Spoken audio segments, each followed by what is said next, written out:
जी अस्सलाम वालेकुम friends, welcome to our YouTube channel Punjabi Shauk. तो की हाल है सब दोस्तों ਵੀਰਾਂ ਦਾ। ਜੁਮਅਤੁਲ ਮੁਬਾਰਕ ਦੀ ਸ਼ਾਮ ਆ ਜੀ। ਤੇ ਦੋਸਤਾਂ ਨੂੰ ਇਹ ਗੱਲ ਕਹਿਣੀ ਸੀਗੀ ਕਿ ਬੱਕਰਵਾਲ ਦੇ ਜਿਹੜੇ ਕੋਈ ਸ਼ੌਕੀਨ ਦੋਸਤ ਨੇ ਰਖਵਾਲੀ ਵਾਲੇ ਡੌਗਸ ਦੇ, ਤੇ ਬੱਕਰਵਾਲਾਂ ਦਾ ਇੱਕ ਪੇਅਰ ਆਪਣੇ ਕੋਲ ਬੱਚਿਆਂ ਦਾ ਆ ਗਿਆ ਵਾ। ਜਿਹੜਾ ਵੀ ਇੱਕ ਦੋਸਤ ਵੀ ਲੈਣਾ ਚਾਹਵੇ, ਇੰਟਰਸਟਡ ਹੋਵੇ, ਮੇਰੇ ਨਾਲ ਇਹ ਆਪਣਾ WhatsApp ਤੇ ਰਾਬਤਾ ਕਰ ਲਵੇ, ਮੈਨੂੰ ਭੇਜ ਦੇਵਾਂਗਾ, ਠੀਕ ਹੈ। ਤੇ ਇਹ ਆਪਣਾ ਬੱਕਰਵਾਲਾਂ ਦੇ ਕੋਲ ਹੀ ਬੱਚੇ ਸਨ ਜਿਨ੍ਹਾਂ ਕੋਲ ਸਾਡੀ ਗੱਲਬਾਤ ਹੋਈ ਹੈ, ਜਿਨ੍ਹਾਂ ਨਾਲ, ਤੇ ਤੁਸੀਂ ਮੇਰੇ ਨਾਲ ਆਪਣਾ ਰਾਬਤਾ ਕਰੋ ਤੇ ਮੈਂ ਇਨਸ਼ਾ ਅੱਲਾਹ ਤਾਲਾ ਤੁਹਾਨੂੰ ਆਪਣਾ ਹੈਗਾ ਬੱਚੇ ਲੈ ਕੇ ਦੇਣਾ ਆ।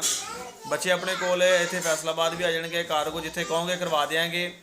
ਪਿਓਰ ਬੱਕਰਵਾਲ ਨੇ, ਠੀਕ ਹੈ। ਆਪਣਾ ਅੱਛੀ ਕੁਆਲਿਟੀ ਦੇ ਮਾਂ ਬਾਪ ਤੁਹਾਨੂੰ ਦਿਖਾ ਕੇ ਹਰ ਚੀਜ਼ ਤਸੱਲੀ ਕਰਵਾ ਕੇ ਦੇਵਾਂਗੇ।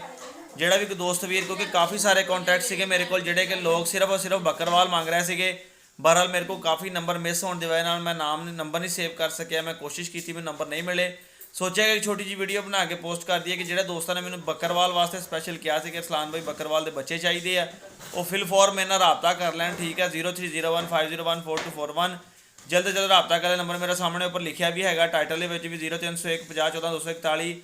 ਮੇਰਾ ਕਾਲ ਨੰਬਰ ਵੀ ਇਹੀ ਆ, ਮੇਰਾ WhatsApp ਨੰਬਰ ਵੀ ਇਹੀ ਹੈ। ਜਿਹੜਾ ਵੀ ਦੋਸਤ ਵੀਰ ਬੱਕਰਵਾਲ ਦਾ ਸ਼ੌਕੀਨ ਹੋਵੇ ਉਹ ਫਿਲ ਫੋਰ ਰਾਬਤਾ ਕਰ ਲਵੇ, ਕਿਉਂਕਿ ਸਿਰਫ 2 ਬੱਚੇ ਨੇ ਔਰ ਡਿਮਾਂਡ ਤੁਹਾਨੂੰ ਪਤਾ ਹੈ ਕਿ ਬਹੁਤ ਜ਼ਿਆਦਾ ਸੀਗੀ। ਜਿਹੜਾ ਵੀ ਕੋਈ ਸੀਰੀਅਸ ਬਾਇਰ ਹੋਏਗਾ ਇਨਸ਼ਾ ਅੱਲਾਹ ਤਾਲਾ ਨੂੰ ਦੇਵਾਂਗੇ, ਕਾਰਗੋ ਵੀ ਕਰਵਾ ਦਿਆਂਗੇ। ਇਸ ਨਾਲ ਆਪਣੇ ਵੀਰ ਨੂੰ ਇਜਾਜ਼ਤ ਦਿਓ, ਫਿਰ ਅੱਲਾ ਹਾਫਿਜ਼।